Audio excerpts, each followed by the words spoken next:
Hello everyone, welcome to Vidyadaan. आज से हम स्टार्ट करने वाले हैं class 11 chapter wise series. First chapter जो हम करेंगे that is cell the unit of a life. Class 11th का है चैप्टर नंबर। सो स्टार्ट करते हैं। आज के इस लेक्चर में हम समझेंगे सेल क्या होते हैं, सेल को building block of a life क्यों बोला जाता है, सेल का ओवरव्यू देखेंगे, टाइप्स ऑफ अ सेल्स हम समझेंगे। सो सेल को करने से पहले हम थोड़ा सा रिकॉल कर लेते हैं लोअर क्लासेस में। तो यहाँ पे मैंने आपके लिए कुछ पिक्चर इंसर्ट किया है। So this is a picture. यहाँ पे आपके लिए हिंट भी दिया हुआ है कि जो वेजिटेबल है, कॉमन वेजिटेबल है, ये हम सभी अपने घर में यूज करते हैं। जब हमने उसके टिश्यू को अंडर द माइक्रोस्कोप देखा तो वो हमें कुछ ऐसे दिखाई देता है। So this is a picture of the onion. ठीक है, this is a picture of a onion. इसका माइक्रोस्कोपिक व्यू हम देख रहे हैं, स्पेशली इस रूट टिप हम सभी ने देखा हुआ लोअर क्लासेस में अंडर द माइक्रोस्कोप। सो ये कुछ इस तरीके से दिखाई देता है। So this is the onion, this is the onion. तो ये किस चीज का डायग्राम हुआ? It is a diagram of a cell. किस चीज का डायग्राम है? सेल का diagram. So this is the microscopic view of human cheek cell. ये जो ह्यूमन चीक सेल है, this one is the nucleus. Nucleus जो है हमें कैसा दिखाई दे रहा है? डार्क स्टेन्ड है। कैसा है? डार्क स्टेन्ड है। This one here is the cytoplasm, और जो साइटोप्लाज्म है वो लाइट स्टेन होता है। It is a light stain. And इसके बाहर में प्रेजेंट है सेल मेम्ब्रेन। क्या प्रेजेंट है? Cell membrane. ठीक है, ये दो हमने एक्सपेरिमेंट दो क्लासेस में किए हैं। प्लांट सेल अनियन का करते हैं एंड ह्यूमन के केस में हम चीक सेल को अंडर द माइक्रोस्कोप हम देखते हैं। तो it looks like a this. अपने आसपास देखो कि आपको क्या क्या चीजें दिखाई देती है। हम सभी जब अपनी सराउंडिंग में हम देखते हैं तो वहां पे हमें ह्यूमंस दिखाई दे रहे। These are the human civilization हमें देखने को मिलती है। प्लस जो है हमें insect, these are the animals and these are the microorganism. ये सारी हम अपने आसपास चीजें देख रहे हैं। इसी के साथ में अपने आसपास हमें क्या दिखाई दे रहा है? यहाँ पे अगर आप देखोगे तो आपको घर भी तो दिखाई दे रहा है। So this one, these are the apartment, this is the car. All these are non living things, right? And these are living organism. अब लिविंग में और नॉन लिविंग में क्या डिफरेंस है? ये हमारा क्लास जो 11th है उसका फर्स्ट चैप्टर है। वहां पे हम देखेंगे कि लिविंग को नॉन लिविंग से सेपरेट कैसे करते हैं। लिविंग के अंदर क्या होता है? सेल प्रेजेंट होते हैं, बायोकेमिकल रिएक्शन हमें देखने को मिलते हैं, वो रिप्रोडक्शन कर सकते हैं और कॉन्शियसनेस होती है। सो सारे किसके कैरेक्टरिस्टिक्स होते हैं? लिविंग ऑर्गेनिज्म के होते हैं। ये हम वन बाय वन करके फर्स्ट चैप्टर में डिस्कस करेंगे। सो यहाँ पे हमें क्या समझना है कि हम जब अपने आसपास देख रहे हैं तो आप देखो नॉन लिविंग भी है, लिविंग भी है। लिविंग में humans, insect, animals, micro organism and साथ में यहाँ पे क्या है? प्लांट्स। कि जितने भी लिविंग ऑर्गेनिज्म हमें यहाँ पे दिखाई दे रहे हैं, they all are made up of a cell. किससे बने हुए हैं? सेल से। मेरी बॉडी, आपकी बॉडी किस चीज से बनी हुई है? सेल से बनी हुई है। तो जब बहुत सारे सेल आपस में इकट्ठा होते हैं, काम करते हैं, तो हमें एक पूरी ह्यूमन बॉडी दिखाई देती है। ठीक है, बहुत सारे सेल जब आपस में इकट्ठे होंगे तो हमें लिविंग ऑर्गेनिज्म की फॉर्मेशन हम देखेंगे। तो जितने भी लिविंग ऑर्गेनिज्म है किस चीज से बने हुए होते हैं? सेल से बने हुए होते हैं। तो सेल क्या होगी? एक बेसिक यूनिट है, स्मॉलेस्ट यूनिट है। मेरी बॉडी को बनाने के लिए, आपकी बॉडी को बनाने के लिए सबसे छोटी यूनिट क्या चाहिए? सेल चाहिए। इसको आप ना रिलेट कर पाओगे जब सभी आपने अपना अपना घर देखा होगा बनते हुए। घर को बनाने के लिए हम जो यूज करते हैं दैट इज दी ब्रिक। क्या यूज करते हैं हम? ब्रिक हम यूज करते हैं, ईंट हम यूज करते हैं। तो जो ब्रिक थी वो एक स्मॉलेस्ट यूनिट थी। ठीक है, तो जब हमने बहुत सारी ईंटों को इकट्ठा किया और उससे हमें क्या मिला? एक घर फॉर्मेशन होते हुए दिखाई दिया। तो उसी तरीके से अगर मेरी बॉडी बननी है, आपकी बॉडी बननी है, किसी भी लिविंग ऑर्गेनिज्म की बॉडी बननी है, तो हमें क्या चाहिए? हमें सेल चाहिए। सेल क्या है? स्मॉलेस्ट यूनिट है। क्या है? आपकी स्मॉलेस्ट यूनिट है। जैसे नॉन लिविंग थिंग में घर में हमने बोला कि बिल्डिंग ब्लॉक जो यूनिट है आपकी वो क्या थी? ईंट थी, ब्रिक थी। तो क्या हम ये कह सकते हैं कि basic building block of a life it is called the cell. तो सेल भी क्या हो गया आपका, बिल्डिंग ब्लॉक हो गया एक, it is also the building block of a life. Now, so this is the definition of a cell. What is a cell? Cell is the smallest unit of a living organism. हमने अभी देखा. It is the basic building block of all living organism. तो यहाँ पे हम सभी क्या देख रहे हैं? This is human. ह्यूमन है तो किस चीज से बना हुआ है, सेल से बना हुआ है, बहुत सारे सेल से बना हुआ होता है. This is the plant cell. Plant cell है, प्लांट किस चीज से बन रहे हैं, एक स्मॉलेस्ट यूनिट से बन रहे हैं, that is called the plant cell.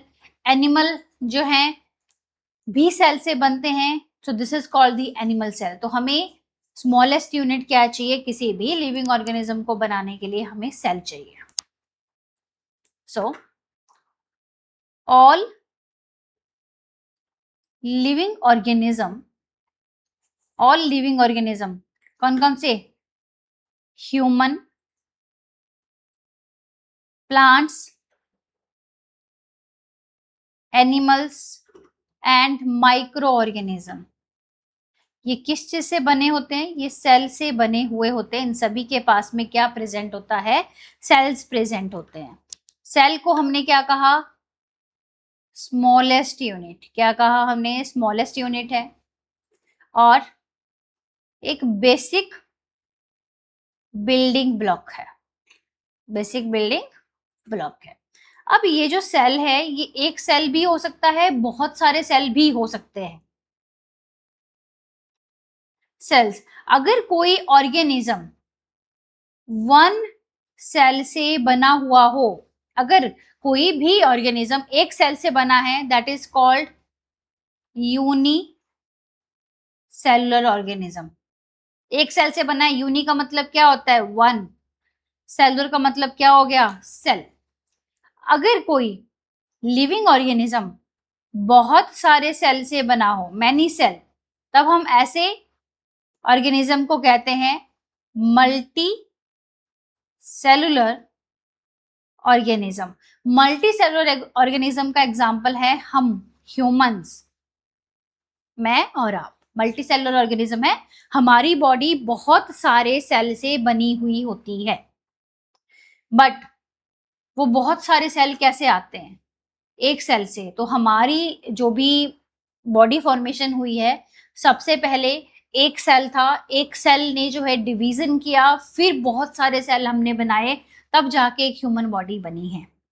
तो हमारी बॉडी को बनने के लिए बहुत सारे सेल चाहिए, बट वो बहुत सारे सेल कहाँ से आए, किसी एक सिंगल सेल से आए, that is called the zygote. अब यूनिसेलुलर ऑर्गेनिज्म का एग्जांपल जो हम करते हैं, that is bacteria and east.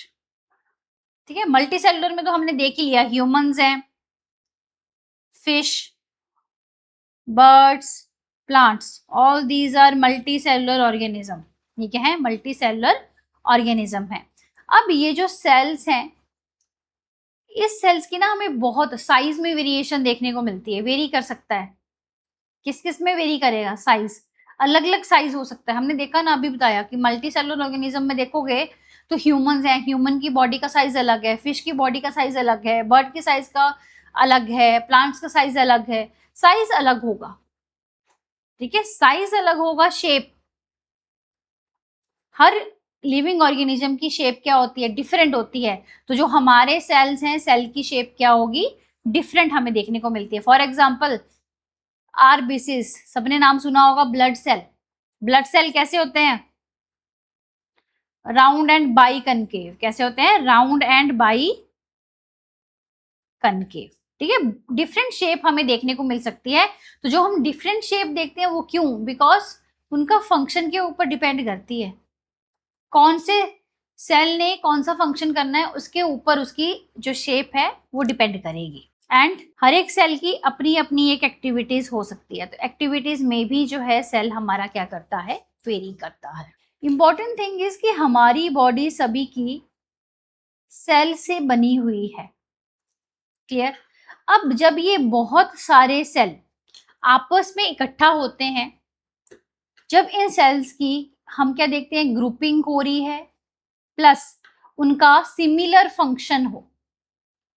It is important कि अगर सेल आपस में इकट्ठा हो जाएं, ग्रुपिंग कर लें, ग्रुपिंग करने के बाद उनका फंक्शन कैसा हो, एक जैसा हो, तो उसके बाद सेल क्या बनाते हैं, टिश्यू बनाते हैं। सेल क्या बनाएंगे, टिश्यू बनाएंगे।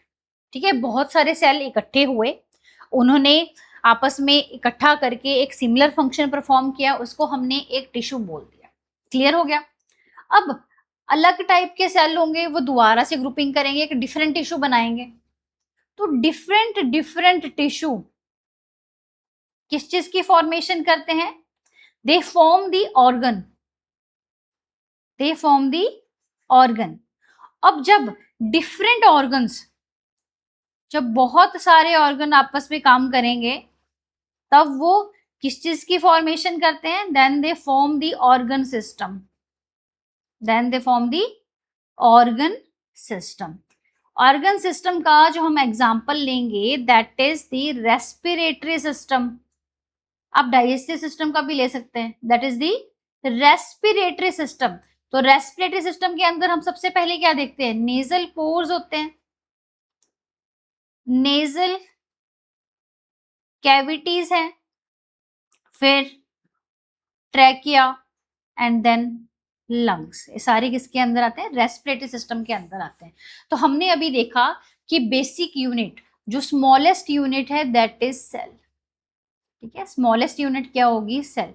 तो जब बहुत सारे सेल आपस में मिले, उनका सेम फंक्शन था, तो टिश्यू बन गया। अलग से कुछ सेल आएंगे, वो दोबारा इकट्ठे होंगे, एक डिफरेंट टिश्यू की फॉर्मेशन करेंगे। तो डिफरेंट डिफरेंट टिश्यू जब आए तो उन्होंने ऑर्गन बनाया। डिफरेंट ऑर्गन ने जब एक साथ काम किया तो क्या बना दिया, एक ऑर्गन सिस्टम। तो इसी से ही कंक्लूजन निकलता है कि जो हमारा सेल है, it is the structural and functional unit of a life. It is the fundamental, fundamental का मतलब क्या होगा, basic. It is the fundamental unit of a life. Plus जब बहुत सारे सेल आपस में बने ना, तभी तो मेरा स्ट्रक्चर और आपका स्ट्रक्चर बना। So it is also the structural unit of a life. अब यहाँ पे हमने एग्जांपल दिया रेस्पिरेटरी सिस्टम। तो रेस्पिरेटरी सिस्टम का क्या काम होता है, रेस्पिरेशन में हमें हेल्प करता है, गैसेस ऑफ एक्सचेंज में हेल्प कर रहा है। अगर मैं यहाँ पे एग्जांपल कर दूं, digestive system, circulatory system, nervous system, तो ये सारी क्या है, ऑर्गन सिस्टम है ना। तो ये डिफरेंट डिफरेंट ऑर्गन सिस्टम आपस में मिलके एज अ यूनिट काम करते हैं, फंक्शन कर रहे हैं, आपस में इंटरेक्शन कर रहे हैं, सराउंडिंग के साथ इंटरेक्शन कर रहे हैं, एक फंक्शन यूनिट जो है कहलाते हैं। So it is also the functional unit of a life. अब जो सेल है, लिविंग ऑर्गेनिज्म को लिविंग भी तो रखना है, तो लिविंग रखने के लिए फंक्शन परफॉर्म करना पड़ेगा। हर एक ऑर्गन का, हर एक सेल का, हर एक टिश्यू का अपना एक फंक्शन है। तो ये फंक्शन करते हैं एज अ यूनिट, इसलिए इसको हमने क्या कह दिया, functional unit of a life. So cell is the fundamental unit of a life, structural unit of a life, functional unit of a life. And the most important thing about this cell is कि हमने देखा कि cell हमें चाहिए। तो note down जो हमने करना है, anything, anything less than a cell, anything less than a cell does not sure independent living. This point is very very important. हमने देखा कि सेल चाहिए हमें, एक बेसिक यूनिट है, सेल से ही बाद में भी स्ट्रक्चर फॉर्मेशन भी होगी, फंक्शनल यूनिट भी होगी। तो अगर कोई चीज सेल से छोटी है, anything less than a cell, वो कभी भी एक इंडिपेंडेंट लिविंग को एंश्योर नहीं कर सकती। So this point is also very important for the exam point of view. The next point is कि जो हमने अभी समझा कि जो सेल है वो आपस में फंक्शन करते हैं एज अ यूनिट। तो जब ये आपस में फंक्शन करते हैं एज अ यूनिट, दैट ये आपस में इंटरेक्ट भी करेंगे। ठीक है, इंटरेक्शन होगी इनकी with one another and with their surrounding. ठीक है, with their surrounding. So this is a cell, right. Cell के अंदर यहाँ पे क्या प्रेजेंट होगा, this is the nucleus. So this one is the nucleus, this is the nucleus. This one is cell membrane and this one is the nucleus. And यहाँ पे जो content present होगा that is called the cytoplasm. And इन्हीं के बीच में हमें पता है ऑर्गेनेलिज भी प्रेजेंट होते हैं. ठीक है, यहाँ पे मैं कुछ ऑर्गेनेलिज को ड्रॉ कर लेती हूँ लाइक दिस. तो यहाँ पे ऑर्गेनेलिज भी प्रेजेंट होते हैं. So this is the organelles. Clear. तो जब cell as a function unit करते हैं तो ये आपस में भी इंटरेक्ट करते हैं, साथ में जो उनकी सराउंडिंग है उसके साथ में भी इंटरेक्ट करेंगे. कैसे करते हैं इंटरेक्ट, ये इंटरेक्ट करेंगे आपके बाउंड्री लेवल पे. जो इनकी जो इंटरेक्शन है, इनकी इंटरेक्शन अकर करती है at a boundary level. Boundary level का मतलब क्या होगा, देखो ये सेल है, सेल की बाउंड्री क्या है, that is the cell membrane, that is the cell membrane. This one is the boundary, this is called the cell membrane. तो यहाँ पे क्या होगा, ये जो सेल मेम्ब्रेन है यहाँ से एक्सचेंज होगा लाइक दिस वन. तो इंटरेक्शन हो रही है. इवन जो सिंगल सेल है वहां पे भी हमें आपस में इंटरेक्शन देखने को मिलती है. तो यहाँ पे भी आपका ये थ्रू सेल मेम्ब्रेन जो है एक्सचेंज करता है एंड रिस्पॉन्ड करेगा to their surrounding, respond to their surroundings. ठीक है, सेल जो हैं ये बहुत छोटे होते हैं तो हम इनको देख नहीं सकते हैं, अपनी आंखों से नहीं देख सकते हो आप लोग. तो आपको इसको देखने के लिए क्या चाहिए, माइक्रोस्कोप चाहिए. We need a microscope. Cell को देखने के लिए क्या चाहिए, हमें माइक्रोस्कोप चाहिए. हम सेल को अनएडेड आई से हम नहीं देख सकते हैं, हमें क्या चाहिए, माइक्रोस्कोप चाहिए. So these are the shapes of a cell. Cell जो हमने डिस्कस किया कि सेल्स की जो शेप है वो वेरी करती हैं, आपकी वेरी करती हैं. फॉर एग्जांपल जैसे रेड ब्लड सेल है, रेड ब्लड सेल की शेप कैसी है, राउंड है, एक बाइकनकेव है. क्यों, बिकॉज इसका फंक्शन वैसा होगा, इसलिए इसकी शेप ऐसी है. व्हाइट ब्लड सेल डब्ल्यूबीसीज अमीबॉइड शेप के हैं. Columnar epithelial cell long and narrow होते हैं. नर्व सेल ब्रांच्ड है, लॉन्ग है. ट्रैकियाइड इलोंगेटेड होते हैं. बीजोफिल्स राउंड है, ओवल है. तो शेप जो है इनकी वेरी करती है बिकॉज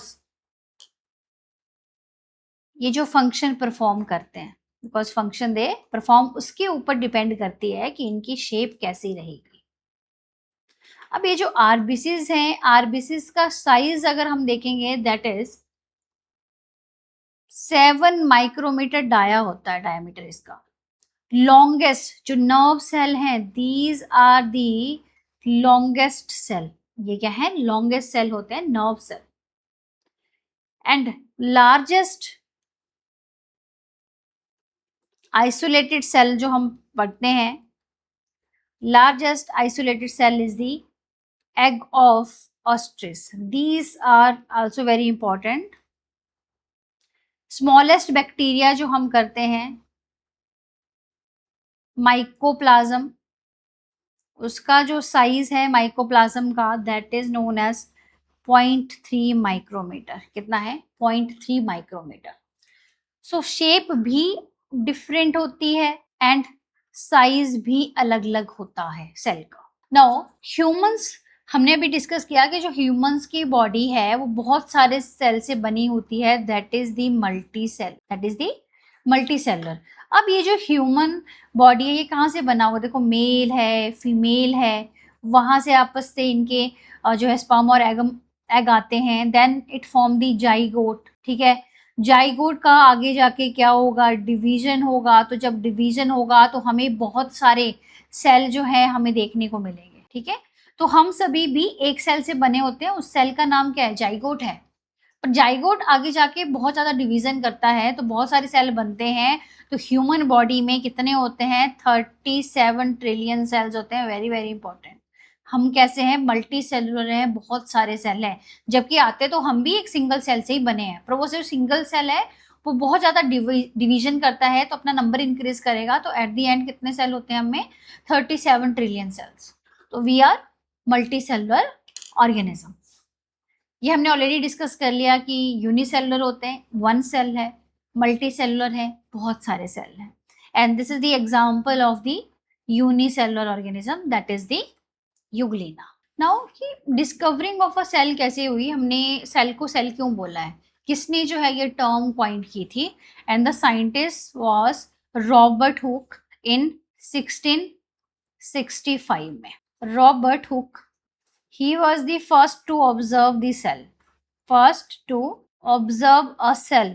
अगर सेल को देखा तो माइक्रोस्कोप होगा, तो उन्होंने एक सेल्फ डिजाइंड माइक्रोस्कोप बनाया था, बहुत ही बेसिक माइक्रोस्कोप था। एंड इन्होंने जो सेल लिए that is the dead cork cell. ये हमेशा पूछा जाता है, डेड है, dead cork cell.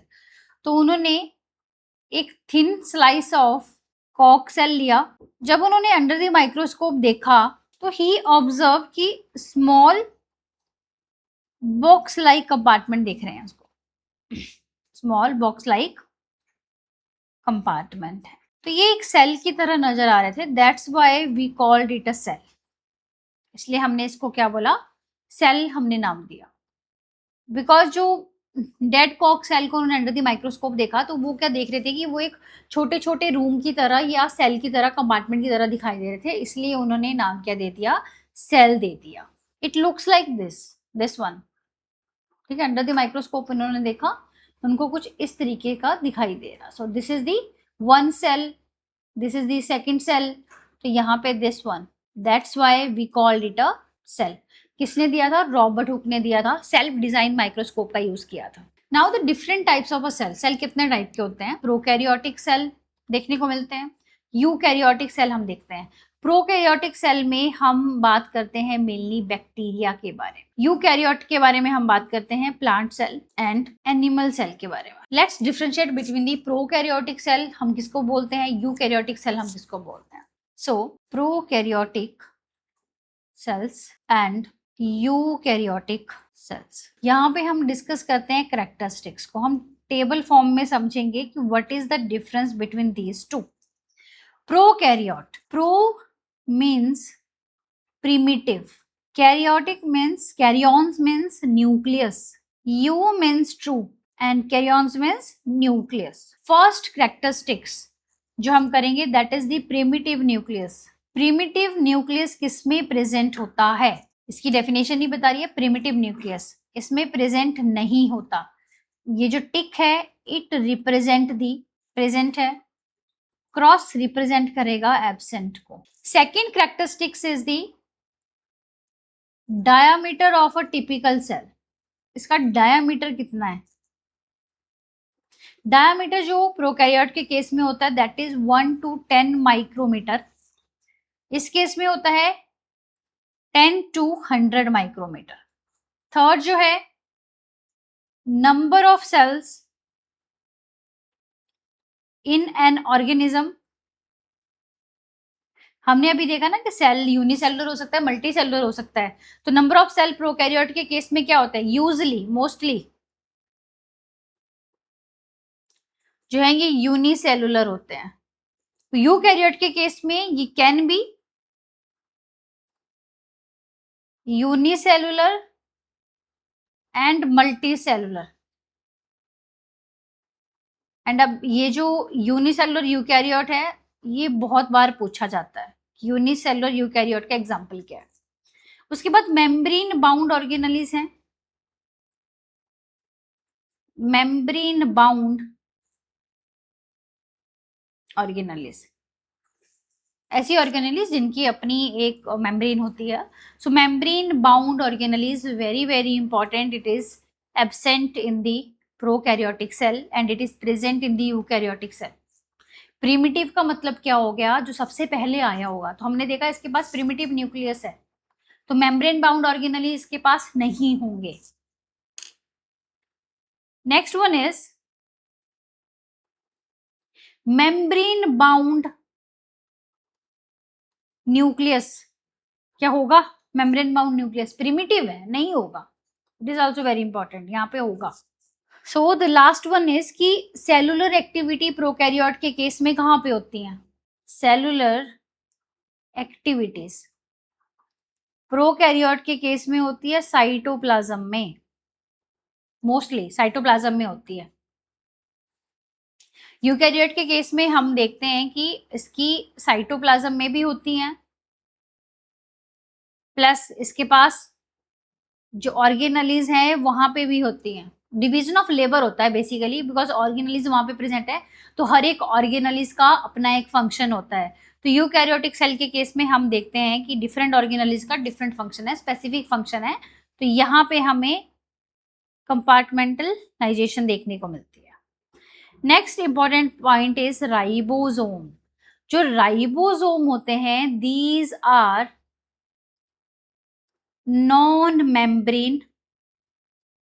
Membrane bound organism है, याद रखना है। राइबोसोम जो है एक नॉन मेम्ब्रेन बाउंड ऑर्गेनिज्म होता है, तो ये यहाँ पे प्रेजेंट होता है और यहाँ पे भी प्रेजेंट होता है। तो राइबोसोम जो है प्रोकैरियोट के केस में भी हमें देखने को मिलता है, यूकैरियोटिक के केस में भी हमें देखने को मिलता है। अब राइबोसोम जो है ना, हमें साइटोप्लाज्म में भी देखने को मिलता है, साथ में अदर जो ऑर्गेनलीज हैं जैसे कि क्लोरोप्लास्ट हो गया, जैसे कि माइटोकॉन्ड्रिया हो गया, एंड्रफ एंडोप्लाज्मिक रेटिकुलम है, वहां पे भी हमें राइबोसोम देखने को मिलता है। सो ये मेनली जो है आपके डिफरेंस होते हैं। जो नेक्स्ट टू मैंने आपको बताए हैं, दैट इज कि पूछा जाता है कि एक्टिविटीज कहाँ होती है, तो इसको आपने मेनली याद रखना है। जो ऊपर वाले पॉइंट है, that is the 1 2 3 4 and 5। Now the next one is कि हमने अभी तक देखा सेल क्या होते हैं। कोई ऐसे ऑर्गेनिज्म है जिनके पास सेल नहीं होता, जो ए सेलुलर है? ए सेलुलर, जहाँ पे कोई भी सेल्स नहीं होता। एग्जाम्पल बताओ, बहुत कॉमन है। देखो कोविड के आने के बाद तो वैसे ही बहुत कॉमन हो गया, दैट इज दी वायरस, फिर विरोइड्स, फिर प्रियॉन्स, तीनों ही बहुत इंपॉर्टेंट है। ये क्या है? इन्फेक्शियस एजेंट होते हैं। क्या है? इन्फेक्शियस एजेंट होते हैं, बहुत छोटे होते हैं, हमें अपनी अनएडेड आई से हम नहीं देख सकते हैं। जो वायरस है, यहाँ पे जेनेटिक मटेरियल प्रेजेंट है, साथ में प्रोटीन कोट भी होता है। क्लियर? जो विरोइड है, इनके पास में प्रोटीन कोट नहीं होता, जेनेटिक मटेरियल होता है। प्रियॉन्स क्या है? These are the misfolded protein, ये हमेशा याद रखना है। प्रायॉन्स के केस में कैसी हैं? मिसफोल्डेड प्रोटीन होती हैं, इनके पास में जेनेटिक मटेरियल नहीं होता। जीएम का मतलब जेनेटिक मटेरियल नहीं होता। These are the example of acellular, जिनके पास में कोई भी सेल नहीं है। These are the all infectious agent. क्या होते हैं ये? इन्फेक्शियस एजेंट है। And the next important point is types of cell. देखो हमने कर लिए है अभी, ठीक है। टाइप्स ऑफ सेल्स में आते हैं prokaryotes, that is the prokaryotes. फिर है यूकैरियोट्स। यूकैरियोट्स के अंदर हम देखते हैं mainly plant cells and animal cells. Prokaryote के पास हम मेनली पढ़ते हैं बैक्टीरिया, ठीक है। तो यहाँ पे अगर हम सेल स्ट्रक्चर के बारे में इन तीनों की बात कर लेते हैं, तो सेल स्ट्रक्चर में सबसे पहले सेल वॉल, फिर सेल मेम्ब्रेन, उसके बाद साइटोप्लाज्म। जो सेल वॉल है, that is present in the bacteria, plant, but absent in the animal cell. Cell wall का मतलब है बाहर क्या है, आपकी एक सेल वॉल प्रेजेंट है। सेल वॉल के अंदर जो प्रेजेंट है, that is the cell membrane. So this is the cell membrane yellow में, एंड जो रेड वन है that is the cell wall. तो बैक्टीरिया के केस में सेल मेम्ब्रेन प्रेजेंट है, प्लांट के केस में भी प्रेजेंट है, एनिमल के केस में भी प्रेजेंट है। एनिमल के केस में ये बहुत इंपॉर्टेंट है कि सेल वॉल नहीं होती। साइटोप्लाज्म सब में ही प्रेजेंट होगा, तीनों में प्रेजेंट है। ये जो सिंबल है टिक्का, इसका मतलब है प्रेजेंट है। ये जो क्रॉस है, इसका मतलब है एब्सेंट। चौथा जो कैरेक्टरिस्टिक्स है, that is well defined nucleus. Well defined nucleus देखो प्रोकैरियोट में नहीं होता, यूकैरियोट में होता है, तो इन दोनों में रहेगा। प्रीमिटिव न्यूक्लियस जिसको न्यूक्लियोइड कहते हैं, प्रीमिटिव न्यूक्लियस हमने देखा प्रोकैरियोट के केस में है, बाकियों में नहीं होगा। मेम्ब्रेन बाउंड ऑर्गेनलीज ये हमने अभी देखा, इसमें नहीं है, बाकियों में होगा। ये बैक्टीरिया में नहीं होगा, प्लांट सेल और एनिमल सेल में होगा because they are the eukaryotic cell. Now solve this question. A human being and euglena differ mainly in their cellular organization because these are the option. Next lecture में आप मुझे बताएंगे इसका answer क्या होता है। Thank you so much. अगर आपको वीडियो अच्छा लगा हो लाइक करो, शेयर करो and follow for more. Thank you so much.